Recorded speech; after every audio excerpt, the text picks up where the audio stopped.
Infección urinaria. Vamos a llamar al final, terminada la clase, la lista, ¿ya? Bueno, infección urinaria es una infección urinaria que consiste pues en la colonización por muchas bacterias, virus, parásitos, hongos, en todo el trayecto urinario, ¿no? Principalmente desde los riñones hasta el uretra, la uretra, la vejiga, etc., ¿no? Se denomina así, pues, de acuerdo a la ubicación, infección urinarias altas y infección urinaria bajas. Infecciones urinarias altas son como el riñón, la pelvis renal, ¿no? Y las bajas como la cistitis en la vejiga y la uretritis en la uretra y la prostatitis en la próstata, principalmente en los adultos, ¿no? Rubelita, ¿se ve? ¿Está bien? Sí, doctor, sí se ve y está bien. Bueno, las infecciones de tracto urinario siguen pues en frecuencia a las infecciones del aparato respiratorio y son las más comunes en las infecciones nosocomiales, en las complicaciones cotidianas de nuestro Perú, ¿no? Son más frecuentes en las mujeres, hasta un 50% de los casos. Puede presentar infecciones de tracto urinario a lo largo de toda su vida, ¿no? Relacionada con la actividad sexual principalmente, donde es el pico más alto de infecciones urinarias en el sexo femenino, ¿no? Como también el embarazo, y así también la edad, como les vuelvo a decir, ¿no? El varón también tiene infecciones urinarias, tiene dos etapas, uno, los primeros años de vida, y después pasado los 50 años, la cual está relacionada con la próstata, ¿no? O manipulaciones urológicas. Epidemiológicamente, las infecciones urinarias pues, se pueden clasificar de acuerdo a su edad y sexo, ¿no? Principalmente se presenta en la relación hombre o mujer-hombre en el menor de un año, más se presenta en varones por el prepucio, anomalías anatómicas geniturinarias, ¿no? Pero cambia esto a partir del año, 2 años, ya es más en el sexo femenino, en las mujeres, ¿no?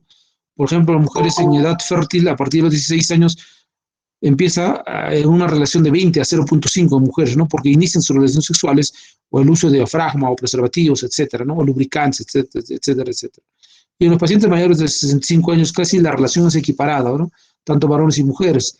Acá en los varones es más el problema prostático y en las mujeres las incontinencias urinarias por prolapsos en las grandes multíparas, ¿no? O también se condicionan a otros procesos de infecciones urinarias bajas que va a estar relacionada con atrofias de la mucosa vaginal, etcétera, etcétera, ¿no? Entonces la clasificación se hace en bajas y altas. Las bajas son cistitis, uretritis y prostatitis y las altas son pielonefritis aguda, nefritis bacteriana aguda, focal o difusa o absceso intrarrenal o absceso perirrenal, ¿no? La primera infección es la que se produce en un individuo que nunca ha experimentado una infección urinaria. Y las recurrentes son las que se presentan después de haber resuelto exitosamente una infección urinaria, pero con el mismo microorganismo, ¿no? En este caso, generalmente es E. coli, porque tiene alta incidencia en 60%, ¿no? Que aparece hasta los 3 meses, 3 semanas después de haber terminado la infección urinaria, ¿no? Pero vuelve a recaer con el mismo microorganismo por maltratamiento, resistencia, etcétera, ¿no? La reinfección es la aparición de una nueva infección, pero por otra germen, después de 7 a 10 días de haber sido erradicado de la infección urinaria, ¿no? Entonces, acá se clasifica entonces recidivantes y reinfecciones. Reinfecciones significa por distinta cepa, como el E. coli, que se presenta un poco tardía en mujeres premenopáusicas y posmenopáusicas, relacionada con la alteración hormonal, o pacientes con patología urológica como las próstatas, ¿no? En los recidivantes se presenta persistencia de la misma cepa, puede ser E. coli ble o un germen multidrogo resistente que se presenta en menos de 2 semanas, por tratamiento inadecuado, tratamiento corto o acantonamiento, ¿no? Entonces se debe hacer acá, ¿qué cosa? Urocultivo. El tratamiento debe ser prolongado generalmente en acá, generalmente 10, 14 hasta 21 días, y un estudio urológico minucioso. Los situ complicadas y no complicadas. Las situ complicadas se asocian pues, con factores que aumentan la probabilidad de ingreso de la bacteria y reducen la eficacia del tratamiento, ¿no? Los situs no complicadas se aplica pues, a las infecciones de afección a un paciente sano con vías urinarias normales desde un punto de vista estructural y funcional. Así entonces tenemos las infecciones urinarias no complicadas y complicadas. Las no complicadas se presentan pues, en mujeres jóvenes, no embarazadas. La sintomatología pues dura menos de 7 días, ¿no? Y hay riesgo mínimo de afección renal o infección urinaria alta como pielonefritis o falla al tratamiento, ¿no? Mientras en las infecciones urinarias complicadas con vías urinarias anormales, por ejemplo, la obstrucción por cálculos, tumores, estenosis, etc., reflujo vesículo-lateral por hiperplasia prostática, la neurovejiga neurogénica en pacientes diabéticos, o los cálculos o los embarazos, siempre terminan en riesgo de afecciones con infección urinaria alta como la pielonefritis o la falla de tratamiento que finalmente lleva a la sepsis. Y la ITU complicada con vías normales, pero con alteraciones asociadas, la diabetes, mellitus, la inmunosupresión por neoplasias, enfermedades inmunológicas, etc. La manipulación de vías urinarias por colocación de sondas vesicales en los niños menores de 1 año por el prepucio, en los ancianos por la próstata, los varones. Los síntomas son más de 7 días y se hospitalizan y también tienen un riesgo alto de producir pielonefritis y una falla al tratamiento y por ende una sepsis o una infección complicada, ¿no? ¿Cuál es la causa más común de la infección urinaria? Por E. coli, ¿no? 90%. Proteus, 3,9% y Klebsiella, 2 a 8%. Entonces acá vemos que los gérmenes gram negativos como E. coli va a la cabeza con un 90%. Después Klebsiella, Proteus mirabilis, ¿no? Los gérmenes gram positivos, Staphylococcus aureus a la cabeza. Puede ser Staphylococcus aureus medicino sensible o medicino resistente, ¿no? También los hongos en pacientes con diabetes mellitus. Los hongos, como hemos dicho, es una de las infecciones muy comunes en pacientes con diabetes, ¿no? O tratamientos antibióticos prolongados, como por ejemplo tenemos nuestros pacientes con COVID que están con tratamiento 7, 14, 21 días, etcétera, ¿no? Que les ha condicionado el COVID inmunosupresión y han adquirido infecciones intrahospitalarias, y infecciones intrahospitalarias van a llevar a una candidiasis vaginal, ¿no? Los trasplantes renales, obstrucciones, etcétera, ¿no? Los virus, los adenovirus tipo 11 y 21 producen pues cistitis hemorrágicas en los niños, ¿no? Citomegalovirus, pacientes con SIDA, ¿no? Pacientes con SIDA. Acá tenemos una tabla de agentes etiológicos más frecuentes en las infecciones del tracto urinario, ¿no? Por ejemplo, un síndrome uretral. ¿Cuál es el germen más frecuente? E. coli, después seguido por Streptococcus saprophytus, clamidia, trachomatis, etc. Los menos frecuentes, proteus, y los raros todavía, Mycobacterium tuberculosis y la Gardnerella, ¿no? La bacteriuria asintomática. Está la cabeza E. coli, proteus, los menos frecuentes, y Klebsiella. La bacteriuria asintomática del embarazo, E. coli a la cabeza también. La cistitis aguda o crónica, E. coli a la cabeza, ¿no? La prostatitis también E. coli a la cabeza, así como podemos ver, la mayoría son E. coli a la cabeza, ¿no? También tenemos la frecuencia de infecciones de vías urinarias según la edad y sexo, ¿no? En la edad reproductiva la incidencia es más alta, con un 2,5% en una relación de varón a mujer de 1 a 50. Imagínate, 50 varones, mujeres, un varón con infecciones urinarias en la edad reproductiva, ¿no? Ya hemos dicho cuál es la causa, ¿no? Después viene la edad avanzada, más de 65, 70 años que viven en casa, en residencias. Generalmente también es más en mujeres, de una relación de 1 al 10. En la edad avanzada que viven en hospitales, instalaciones para cuidados crónicos, también con una frecuencia de 30%, pero acá va la relación 1 a 1. ¿Cuáles son las vías de contaminación? La vía hematógena, ¿no? Relacionada con infecciones urinarias que no están relacionadas con vías urinarias, pero vía hematógena puede llegar. Por ejemplo, una neumonía, como el coronavirus, asociada a una infección bacteriana, la diabetes mellitus que te va a condicionar una infección, digamos, abdominal, una infección digestiva, que puede con vía hematógena llegar, ¿no? Entonces, más frecuente en pacientes que cursan con enfermedades crónicas, que reciben tratamientos inmunosupresores, que dan lugar a bacteremias y septicemias, ¿no? La forma ascendente es la ruta más común. La más frecuente es en mujeres, debido a que la uretra femenina es corta y está en proximidad de las áreas vulvar y perirectal, lo que facilita la contaminación con gérmenes procedentes de este territorio. Los factores de complicaciones de ITU, como por ejemplo, ¿cuáles son? Los factores estructurales, las obstrucciones de tracto urinario por estenosis, malformaciones, prostatitis, litiasis renouretrales, procedimientos de derivación urinaria, infecciones quísticas renales, catéteres urinarios, sonda vesical, reflujo vesiculoretral, vejiga neurogénica, pacientes diabéticos, abscesos renales por infecciones a repetición, fístula de tracto urinario, ¿no? Las anomalías diabéticas metabólicas, como la diabetes, el embarazo, la insuficiencia renal, alteraciones inmunológicas como el trasplante de órganos sólidos, los pacientes neutropénicos y si son neutropénicos febriles por inmunosupresión como la vasculitis o las enfermedades autoinmunes, ¿no? Las inmunodeficiencias congénitas adquiridas como el VIH, los patógenos inusuales y multiresistentes, por ejemplo, para los hongos, micoplasma, pseudomonas, urgeles MDR y otras bacterias resistentes como el E. coli ble, resistente a muchos parabenemenasas, las bacterias formadoras de cálculos como el Proteus y Corynebacter, ¿no? ¿Qué más tenemos? La etiología microbiana de ITU, enfermedad renal versus sin enfermedad renal. Por ejemplo, en pacientes con enfermedad renal, a la cabeza sigue siendo E. coli, pero sin enfermedad renal, la relación es que un paciente con enfermedad renal, ¿en qué porcentaje se presenta ITU por E. coli? Un 42.35%. Y en pacientes sin enfermedad renal, en 64.3%. Klebsiella, por ejemplo, en el paciente con falla renal se presenta un 7.87% y un paciente sin falla renal 7.62%.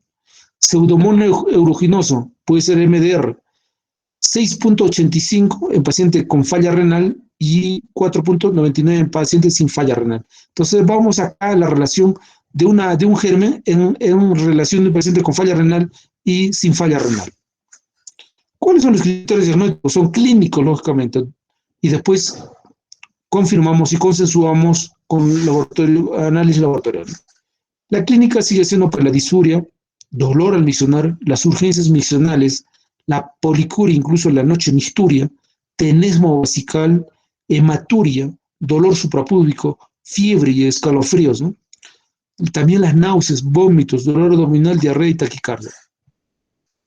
¿Qué es un ITU recurrente? Se recomienda, pues, practicar urocultivos generalmente en estos pacientes como medida importante para hacer el aislamiento germen y dar un tratamiento dirigido en estos pacientes, ¿no? ¿Cuándo se hace el urocultivo? En sospecha de pielonefritis aguda.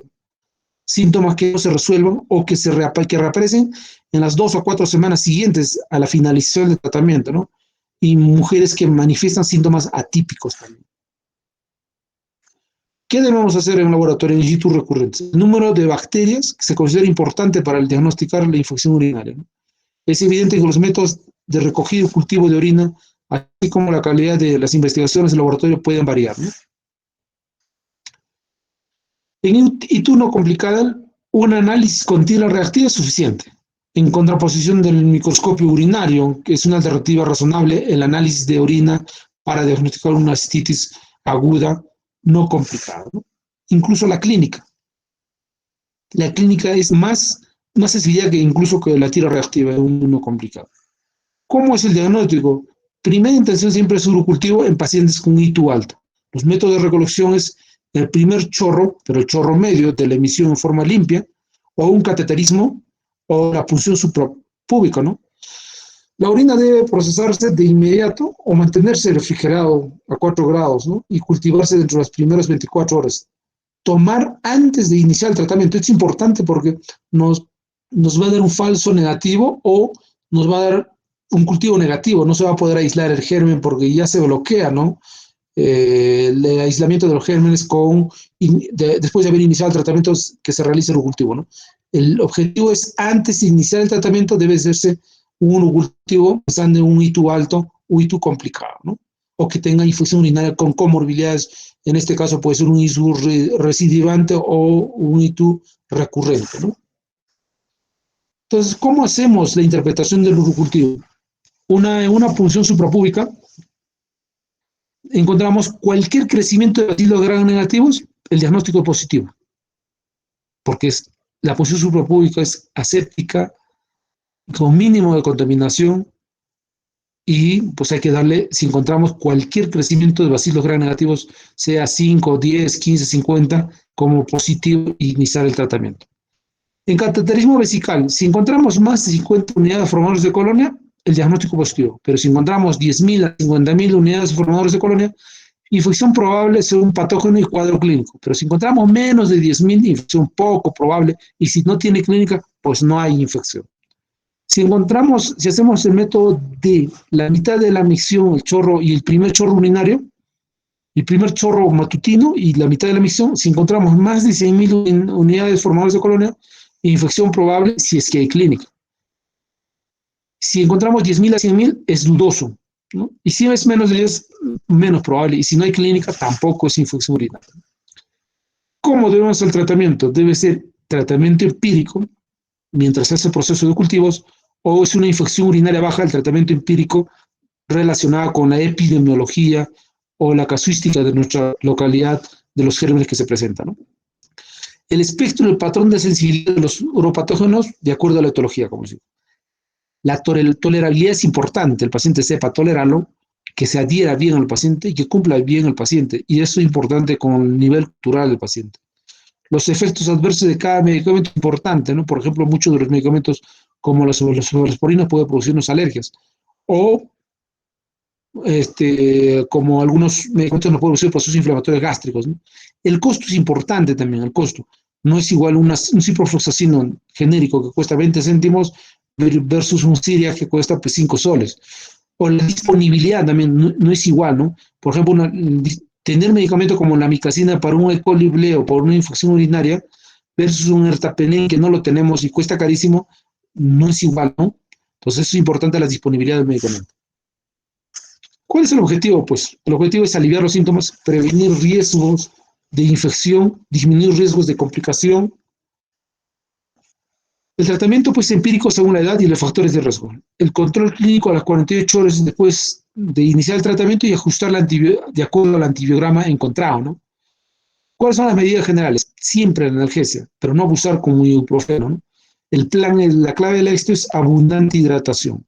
Micción frecuente, cada 2 a 3 horas, higiene perineal, tratar factores de riesgo de estreñimiento, como la disfunción vesical, ¿no? Los pacientes que tienen constipación tienen más propensos a tener infección urinaria por la translocación bacteriana que se encuentra cerca al ano, ¿no? Entonces, ¿quiénes son? Pacientes constipados con dolicomegacolon en su región o pacientes con hipotiroidismo, ¿no? ¿Cuáles son los antibióticos? Para empezar, ¿no? Amoxicilina más ácido globulánico, cefalexina, norfloxacino, que se pueden usar de acuerdo al indicado, ¿no? Cada 8, cada 6 o cada 12 horas, ¿no? ¿Cuáles son los antibióticos recomendados y la duración del tratamiento en base al tipo de infección urinaria? Por ejemplo, en una cistitis, ¿cuál es el germen más común? Es E. coli. E. coli. ¿Qué le damos? Ampi más sulfactam, trimetoprim más sulfametoxazol, puede ser cada 12 horas por 3 días máximo, o 1 a 3 días. O en caso de Klebsiella, fluoroquinolonas, ¿no? En una pielonefritis por E. coli o Protozoa o Klebsiella o entre bacterias, ¿cuál es la droga de elección? Fluoroquinolonas, como cuál es ciprofloxacino. Seguido, cefalosporina, segunda generación, tercera generación, cefalosporinas como la segunda generación, cefalexina, tercera generación, cefalosporinas como la cetraxona, y algunos aminopenicilinas, ¿no? El tratamiento es 7 a 10 días, ¿no? En un hito complicado por E. coli, Protozoa o Pseudomonas, igual forma, ¿no? Fluoroquinolonas a la cabeza por 3 a 5 días, o aminopenicilinas o cefalosporinas de tercera generación, como la cetraxona, o los aminoglucosos como la micacina y la clindamicina, ¿no? En la prostatitis también hay E. coli y en la epididimitis también hay E. coli. Están en ambos casos las fluoroquinolonas. Pero hay una cosa, como les voy a indicar, que hay mucha resistencia a las fluoroquinolonas por uso indiscriminado en las farmacias. Porque el boticario dice, ¿qué le duele? La espalda. Hay fiebre, infección urinaria, toma quinolonas, con fluoroquinolonas, como ciprofloxacino por 7, 10 días. Entonces, esto nos ha creado bastante resistencia hoy por hoy. Se está usando bastante la nitrofurantoína cada 12 horas por 7 a 10 días y tiene mejor efecto en infecciones urinarias no complicadas, incluso en complicadas, y como también tratamiento profiláctico. Entonces, para ver antibiótico-terapia es bueno dar la vía de eliminación, si es renal o es metabólico, ¿no? Por ejemplo, si es un paciente con falla renal y estamos dando betalactámicos como la ceftazidima o como cefepime, hay que ajustar esta dosis a la función renal. Igual, las aminoglucosas como la micacina, la gentamicina, la levofloxacino como los quindolonas, también tiene la ciprofloxacina eliminación renal y metabólica, como las sulfas también, ¿no? El inesolit también. Acá vemos cómo se debe ajustar algunos antibióticos de acuerdo a la función renal, ¿no? Por ejemplo, muy común y muy usado, el ciprofloxacino. se usa 400 cada 12 o una buena función renal, pero tiene una función renal menos de 12 o está en hemodiálisis, se debe usar 0.4 gramos cada 24 horas. ¿Y cuándo se debe colocar? Después de la hemodiálisis. De igual forma, la piperacilina y el tazobactam, 2 a 4 gramos cada 4 o 6 horas, en una buena función renal, pero si es una función renal deteriorada que está en falla renal en hemodiálisis, se debe usar cada 12 horas, 4 gramos cada 12 horas. Tenemos así el sulfametosazol, la micacina, es otro que usamos bastante, que debe ajustarse a la función renal. Por ejemplo, tenemos acá un caso clínico, un varón de 73 años que vive en la residencia, que tiene demencia incipiente, prostatismo, 2 ingresos en los últimos meses, descompensación de POC, retención urinaria, sonda que ha habido que cambiar en 2 ocasiones por obstrucción, remitido por caídas 2 a 3 días con decaimiento general y fiebre 38 sin focalidad, presión arterial 160, pulso 80, frecuencia respiratoria 22, bien hidratada, algunos roncos aislados en el pulmón, con una analítica de leucocitos de 15.000, sedimento urinario nitritos, una cruz incontables leucocitos por campo, saturación pulmonar 93%, radiografía sin evidencia, infiltrados inflamatorios, rayos X de cadera sin fracturas. ¿Cuál es el diagnóstico? Probable sepsis de origen urinario en pacientes ancianos porque tiene pluripatología. Te recuerdan que tiene EPOC, prostatismo, vive en residencia, tiene caídas, etcétera, ¿no? Entonces, la otra es que usa sonda vesical, la otra es institucionalidad que vive en una residencia, ¿no? La actitud, ¿cuál es? Descartar otros procesos. Lo que debemos hacer, urocultivo y homocultivo. El tratamiento de soporte, el tratamiento antimicrobiano empírico ya. ¿Con qué? Pensando en E. coli. Siempre pensando en E. coli, o en este caso pensando en la casuística, ¿no? Si es que fuera un paciente que está